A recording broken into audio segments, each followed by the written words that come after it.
So when a knife maker's nickname is TNT, you know that they're bringing the...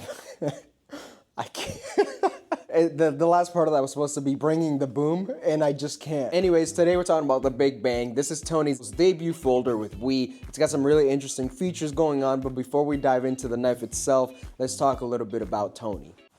Let's talk a little bit about Tony.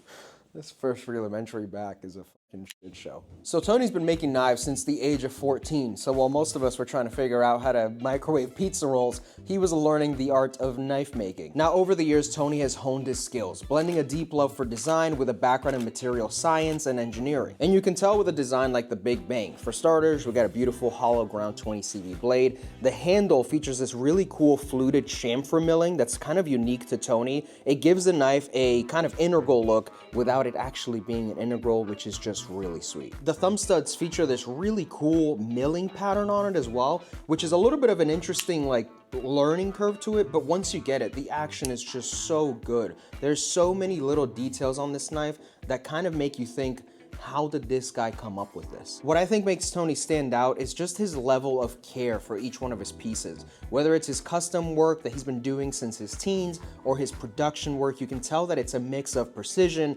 hard work, creativity, and pure love for the craft. He's not about creating cookie cutter designs, clearly by the looks of the Big Bangs, but he wants to make knives that work just as well as they look, and I think the Big Bang really captures that. So these are available on Knife Lounge if you want to scoop one up. This one here is in bronze, one of my favorites, but I think there's also like a black wash TLC version. Definitely check them out. Support Tony and his work, support Knife Lounge. Maxie and the crew are some of the best in this industry. And I guess the last question is this something you would carry?